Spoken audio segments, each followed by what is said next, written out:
जयती हिंद। प्रभात पाठशाला अर्थात सुबह के ऑनलाइन पाठशाला में आप सभी का स्वागत है। मैं आकृति मिश्रा 10 की छात्रा जब इतिहास के पहले लेसन यूरोप में राष्ट्रवाद को पढ़ी तो मुझे उससे ऐसे तत्व प्राप्त हुए जो हमारे जीवन के लिए बहुत ही मूल्यवान है। और मुझे लगा कि ये तत्व सिर्फ मेरे तक ही सीमित ना रहे बल्कि इस देश के समस्त नागरिकों के पास पहुँचे। इसलिए मैं इन तथ्यों को आपके समक्ष लेके आई हूँ ताकि हम सभी मिलकर इस राष्ट्र को एक बहुत ही सुसंगठित और अच्छे तरीके से चला सकें। तो चलिए हम इसको देखते हैं। सबसे पहले ये जो भी तत्व हैं वो क्लास 10 के इतिहास की बुक अर्थात इतिहास की दुनिया में का है, जिसका पहला लेसन है यूरोप में राष्ट्रवाद। यूरोप जो कि 7 महाद्वीपों में से एक बहुत ही विकसित महाद्वीप है। इस महाद्वीप में कुल 96 देश हैं और इस महाद्वीप को प्रायद्वीपों का भी प्रायद्वीप कहा जाता है। सबसे विकसित और साक्षरता के आधार पर ये पहला स्थान है। यूरोप के कुछ महत्वपूर्ण देश जैसे फ्रांस, जर्मनी, इटली, यूनान और हंगरी है।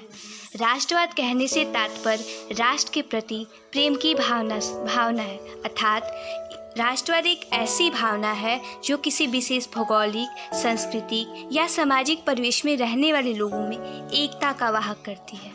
तो चलिए अब हम देखते हैं कि इस चैप्टर से हमें कौन कौन से महत्वपूर्ण तत्व मिले जो हमारे जीवन के लिए लाभदायक है। तो इस पाठ से हमें निम्न सीख और जीवन में उतारने योग्य बातें मिलती हैं। तो चलिए स्टार्ट करते हैं।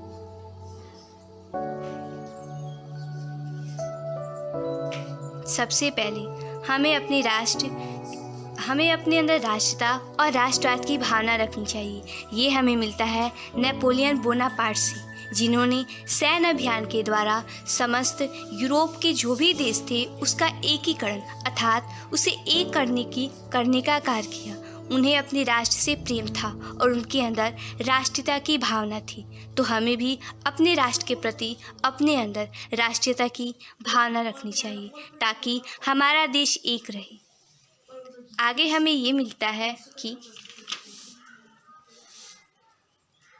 हमें सबके साथ सामंजस्य बना के रहना चाहिए। जैसे लुई 18 जो कि फ्रांस के एक शासक थे, उन्होंने जब देखा कि जो मेटरनिक है वो जैसे शासन हमसे चलवाएंगे हमको वैसे चलाना पड़ेगा, लेकिन जनता की मांग कुछ और है। इन दोनों वे लुई 18 ने मध्यम वर्ग को अपनाया कि हम सरकार का भी मानेंगे और जनता का भी मानेंगे। इससे हमें पता चलता है कि अगर हमें अपने अस्तित्व को बनाए रखना है, राष्ट्र में शांति को बरकरार रखना है, तो हमें सामंजस्य बना के रहना पड़ेगा। और ये हमें सीखने को मिलता है लुई 18 से। तो आगे के तथ्य को देखते हैं, जिसमें हमें अपने विरोधियों को खुश करने का प्रयास नहीं करना चाहिए, नहीं तो जो हमारे अपने होते हैं वो भी हमसे दूर हो जाते हैं। जैसे लुई फिलिप, जब लुई फिलिप 1848 में फ्रांस की गद्दी पर बैठे तो उन्होंने देखा कि हमारे जो विरोधी हैं वो हमसे खुश नहीं हैं, तो वो अपने विरोधियों को खुश करने के लिए अपने साथ पूंजीपतियों को रखने लगे, जिनका राष्ट्र में कोई भी ध्यान नहीं था, उन्हें बस अपना ही रहता था, जिससे लुई फिलिप की बहुत ही जल्द हार हो गई। हमें इससे ये मिलता है कि हमें अपने विरोधियों को खुश रखने का प्रयास नहीं करना चाहिए। अगर परिस्थिति हमारे अनुसार नहीं है या फिर हम अभी उसे सही नहीं कर सकते हैं तो हमें वहाँ से चले जाना चाहिए और दोबारा योजना के साथ लौटना चाहिए, जैसे मेजनी ने किया। मेजनी एक बार लौट के और दोबारा पूरी योजना के साथ आए थे, जिससे उनकी जीत हुई थी। हम मेजनी को जानते भी हैं कि मेजनी एक बहुत ही अच्छी साहित्यकार थे और सेनापति भी थे। जब मेजनी देखे कि उनकी राष्ट्रवादी नागरिक आंदोलनों को दबा दिया जा रहा है तो उन्होंने इटली को पलायन कर गया और दोबारा पूरी योजना के साथ लौटे। और लौटने के बाद उन्होंने 1831 ईस्वी में यंग इटली नामक संस्था का स्थापना किया था। तो हमें अपनी परिस्थितियों को अपने अनुसार करना चाहिए और अगर नहीं हो पा रहा है तो उसके लिए दोबारा योजना के साथ लौटना चाहिए। आगे का तत्व है, अगर हमें बड़ी जीत हासिल करनी है तो अगर छोटी चीज़ को खोना पड़े तो उसमें कोई बुराई नहीं है। जैसे काउंट काबूल, जिसका जर्मनी के एकीकरण में बहुत बड़ा योगदान था। उन्होंने देखा कि हमें अपने राष्ट्र को राष्ट्र को एक करना है तो हमें किसी ना किसी से सहायता लेना पड़ेगा। और उन्होंने फ्रांस के साथ संधि की थी और शर्तें रखी थी कि आप अपनी सैन्य सहायता देंगे। और हम जानते हैं कि अगर हमें किसी से मांगना होता है तो कुछ देना भी पड़ता है, जिसके लिए उन्होंने कुछ क्षेत्र को दिया था।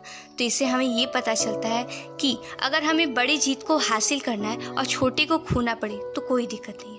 आगे का तत्व है, अगर हमारे प्रेरक एक बार कुछ करने के लिए मना कर रहे हैं तो उसमें प्रश्न नहीं करना चाहिए, अर्थात हमें अपने प्रेरक के प्रति पूर्ण समर्पित होना चाहिए। जैसे गैरीबाल्टी ने स्वयं को काबूल के समक्ष समर्पित कर दिया था। जब गैरीबाल्टी ने योजना बनाया कि हम रोम पर आक्रमण करेंगे,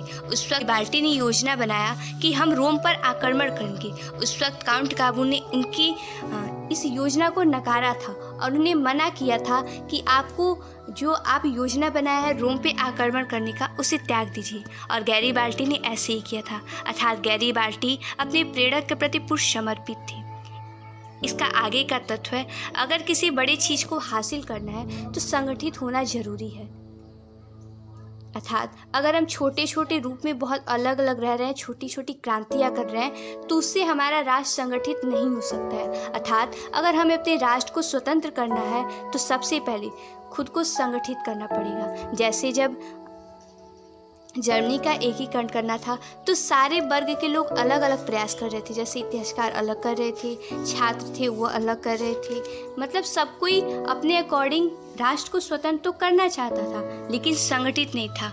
इससे हमें ये मिलता है कि संगठित होकर किसी भी काम को किया जा सकता है। और इसके आगे का और अंतिम तत्व है, हमें सिर्फ अपने बारे में नहीं सोचना चाहिए बल्कि दूसरों के भी बारे में सोचना चाहिए। और अगर हमारे जो प्रेरणा स्रोत है और वो मुसीबत में है तो उनकी सहायता करनी चाहिए। और ये हमें मिलता है, जब यूनान स्वतंत्र नहीं था, उस पर तुर्की का आधिपत्य था, तो उस वक्त इंग्लैंड, फ्रांस और रूस, इन तीनों ने संयुक्त रूप से अर्थात एक होकर यूनान को स्वतंत्र करने का प्रयास किया। और वो इस नियम में मतलब यूनान को स्वतंत्र करने में सफल भी हुए।